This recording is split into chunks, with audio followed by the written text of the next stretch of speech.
자, 센터 게이지라고 하기도 하고, 또, 이거 뭐야?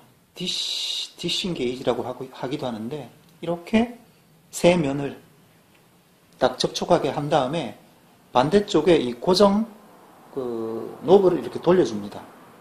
그러면 한쪽 디시를 이렇게 설정을 할 수가 있겠죠. 그 다음에 반대편에 같은 위치에 이렇게 올려봅니다. 자, 올렸을 때 이 세 면이 똑같이 접촉하고 있으면 디싱에 문제가 없는 거겠죠. 그런데 만약 림 쪽에 공간이 뜨거나 아니면 락넛 쪽에 공간이 뜬다 하면 이거는 이제 각 그 상황에 따라서 디싱을 한쪽 림이 치우쳐진 거니까 디싱이 필요한 경우겠죠. 그런데 어느 정도 게이지로 이렇게 측정을 했을 때 어느 정도 오차가 있어야 센터링이 필요한지에 대해서 약간 판단을 해야 될 상황이 있을 수 있습니다. 그건 어떻게 하냐면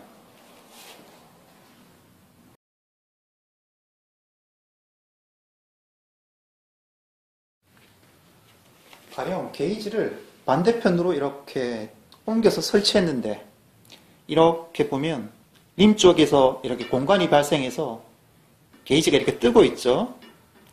이때는 이 한쪽 부분을 이렇게 눌러봐서 한쪽 부분을 누르고 반대쪽에 공간을 이렇게 확인을 해보는 겁니다. 이 반대쪽 한쪽은 누르고 반대쪽에 틈 공간이 벌어져 있는데 저 공간이 2mm 정도 이상이 되면 이거는 이제 다시 센터를 다시 잡아줘야 되는 상황이 되는 겁니다. 그런데 2mm나 2mm 이하가 떠 있다 하면 그거는 너무 미세한 거기 때문에 휠의 성능에 문제가 없고 사람이 느끼기에도 느낄 수도 없는 정도이기 때문에 센터를 다시 잡을 필요가 없겠습니다.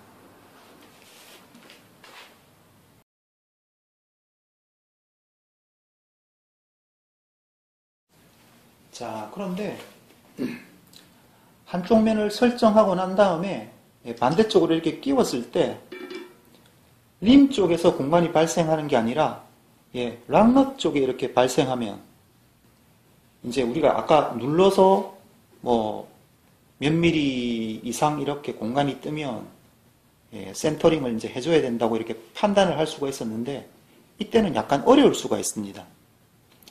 특히 간격이 좁을 때는 그때는 이렇게 풀어서 다시 재설정을 해주는 겁니다. 그래서 이렇게 다시 노브를 열었다가 락넛에 다시 접촉시킨 다음에 잠궈주고 다시 반대쪽으로 이렇게 돌려서 올린 다음에 한쪽 림 쪽을 이렇게 잡아 눌러주고 반대편에 공간이 얼마나 떴나 안 떴나 확인해보고 2mm 이하면 센터링 작업을 안 해줘도 되고 2mm 이상이면 센터링 작업을 해주면 되겠죠. 지금은 거의 이거는 센터링이 맞아서 공간이 거의 없습니다. 이런 경우는 센터링이 흐트러진 게 미세해서 사람이 느낄 수 없을 정도거든요. 휠의 성능에도 문제가 없고 이렇게 눌러서 떨어진 공간을 보고 판단하는 게 제일 좋습니다. 자, 다음은 인위적으로 조금 이렇게 인위적으로 한 건 아닌데 어쨌건 좀 이렇게 차이가 있는 센터에 문제가 있는 휠셋을 대상으로 한번 측정을 한번 해보겠습니다. 자, 이렇게 설치한 다음에 락넛에 이렇게 림과 이렇게 한 다음에 노브를 이렇게 잠궈주죠. 잠궈준 다음에 기준을 정한 다음에 이렇게 뒤집어서 이렇게 올려보겠습니다. 자, 올려보면 이 공간이 많이 뜨죠. 그죠? 이때는 이제 림 쪽이 뜨니까 이렇게 눌러서 반대편에 저쪽이 얼마나 이렇게 떠 있나 살펴보는 겁니다. 이거는 뭐 척 봐도 한 1cm 떨어져 있어서 이 말은 예, 그렇죠. 림의 센터가 예, 우리가 이게 휠셋이 예, 좌측으로 이렇게 많이 예, 그러니까 우리 보는 쪽에서는 이제 아래쪽이죠. 림이 아래쪽으로 너무 내려가 있다는 거겠죠. 그러면 이 스프라켓 쪽으로 림을 이렇게 당겨줘야 예, 센터가 맞게 되겠죠. 자, 그래서 예, 이렇게 눌러보고 예, 판단을 하면 되겠습니다.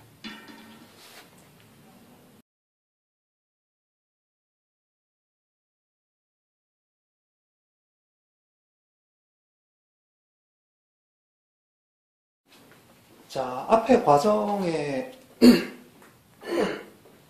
자, 앞에 센터 게이지 혹은 뭐 디싱 게이지로 어느 쪽으로 림이 치우쳐졌다는 걸 확인을 했죠. 그래서 앞에 과정에서 이 휠셋 같은 경우는 이 왼쪽으로 이렇게 많이 치우쳐져 있다. 이렇게 확인이 됐습니다. 그러면 교정하는 방법은 오른쪽으로 당겨줘야, 림을 전체적으로 이제 오른쪽으로 당겨줘야 되겠죠. 그러면 우리가 지금까지 계속 이렇게 휠 툴링 과정에서 알아본 바대로 양쪽이 줄다리기를 하고 있으니까 왼쪽 오른쪽 스포크가 줄다리기를 하고 있는 상황이니까 왼쪽 스포크는 예, 풀어주고 오른쪽 스포크는 예, 그 장력을 이렇게 당겨주면 예, 한쪽은 일관되게 당겨주고 한쪽은 일관되게 늦춰주면 림이 자연스럽게 예, 오른쪽으로 이동하게 되겠죠. 자, 그래서 시작점은 항상 이 밸브 주입구를 이렇게 삼는 게 좋습니다. 그래서 오른쪽 스포크, 왼쪽 스포크거든요. 그게 뭐, 오른쪽을 이제 뭐, 아까 센터 게이지, 디싱 게이지로 확인해 봤을 때, 그 양쪽 림과의 간격이 크면 이걸 많이 돌려주는 게 좀 작업을 빠르게 할 수 있겠죠. 뭐, 2분의 1 정도로 하는 게 좋습니다. 좀 차이가 크면. 그래서 오른쪽 스포크는 2분의 1 당겨주고, 왼쪽 스포크는 2분의 1 풀어주고, 당겨주고, 풀어주고, 당겨주고, 풀어주고, 한 바퀴 쭉 한 다음에 다시 이제 얼마나 교정됐나, 센터 게이지로 다시 확인하고, 그러면 당연히 이제 간격이 조금 더 줄어들겠죠. 그러면 4분의 1씩 당겨주고, 풀어주고, 당겨주고, 풀어주고, 다시 확인. 이런 과정을 거치게 됩니다. 한번 직접 해보도록 하겠습니다.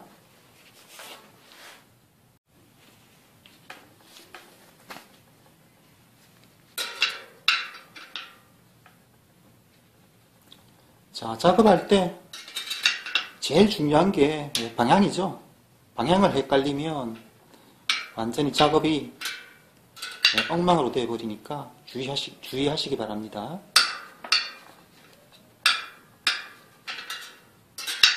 자, 한쪽은 2분의 1 풀어주고, 오른쪽은 2분의 1 당겨주고, 자, 이걸 끝까지 밸브 주입구, 그러니까 한 바퀴가 될 때까지 계속 해주는 겁니다. 어떤 거는 뭐 많이 돌려주고 어떤 거는 적게 돌려주고 하면 나중에 또 레터럴이 흐트러질 수가 있기 때문에 일관되게 당겨주고 풀어주고 하는 게 이 작업을 할 때 제일 중요합니다.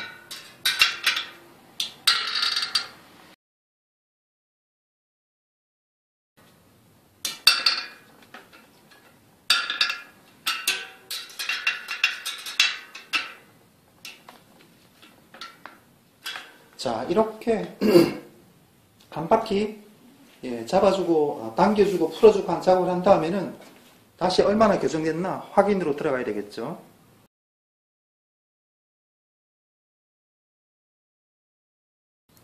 그러면 다시 또 이전의 영상에서 레터럴 설명한 그 원칙대로 다시 레터럴을 잡아주고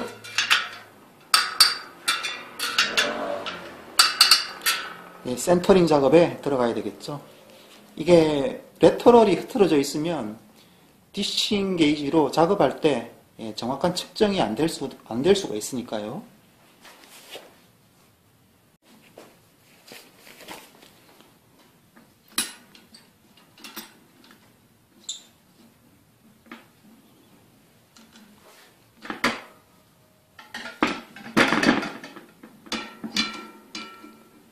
자, 아까는 한 1cm 이상 떨어져 있었는데 조금 줄어들었네요. 그래도 뭐 아직 그래도 더 교정이 필요한 상황입니다. 자, 그러니까 이렇게 또 아까 앞에서 했던 작업을 또 반복해 주는 겁니다. 그래서 반복해주고 다시 측정. 그래서 그 간격을 점점 좁혀 들어가겠죠. 그러다 보면 이게 이제 아까 앞에서 이야기했다시피 이 간격이 이렇게 한쪽을 눌러주고 반대편의 간격이 2mm 이하가 될 때까지. 그런데 작업을 점점 해 나갈수록 이거 턴수는 줄여줘야 되겠죠. 나중에 가면 갈수록 이제 2분의 1턴이었다가 4분의 1턴 정도로.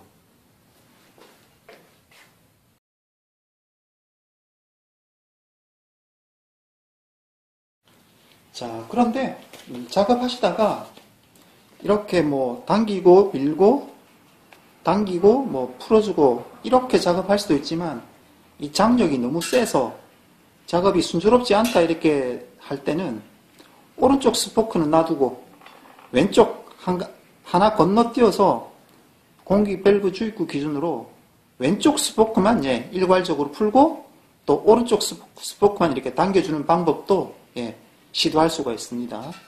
자, 그래서 뭐 오른쪽으로 당겨줘야 되니까 왼쪽만 2분의 1씩 일관되게 풀어주고 하나 건너뛰어서 다시 2분의 1 풀어주고 쭉. 자, 밸브 주입구 끝나는 지점까지 왼쪽 거는 이렇게 풀어주고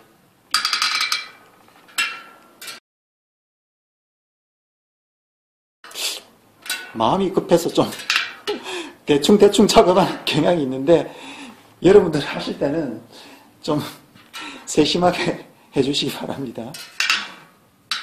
이게 영상 찍을 때 항상 그 길이 때문에 좀 이렇게 좀 마음이 좀 급해지는 경향이 있습니다. 자, 그래 놓고 이제 밸브 주입구 중심으로 오른쪽 스포크를 2분의 1턴씩 당겨주는 거겠죠. 예.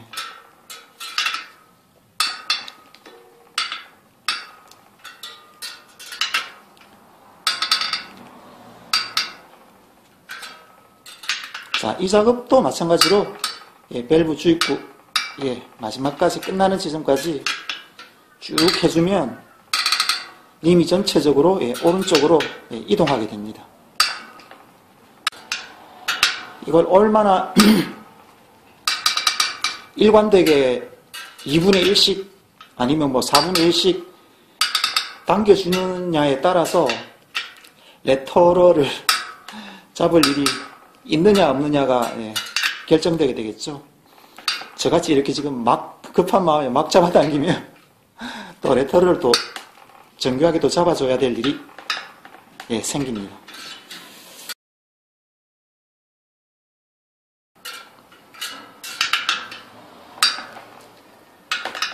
자, 이렇게 밸브 끝나는 마지막 오른쪽까지 당겨주고 다시 이제 그 레터럴을 다시 잡아주고 살짝 닿는 부분이 있네요. 이게 일관되게 잘 당겨주면 레터럴을 잡을 필요가 없는데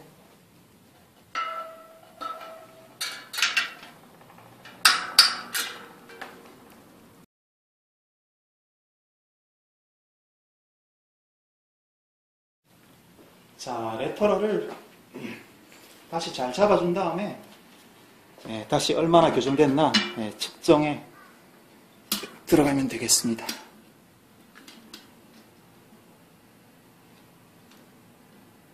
자, 한쪽을 이렇게 설정해 준 다음에 자, 보세요.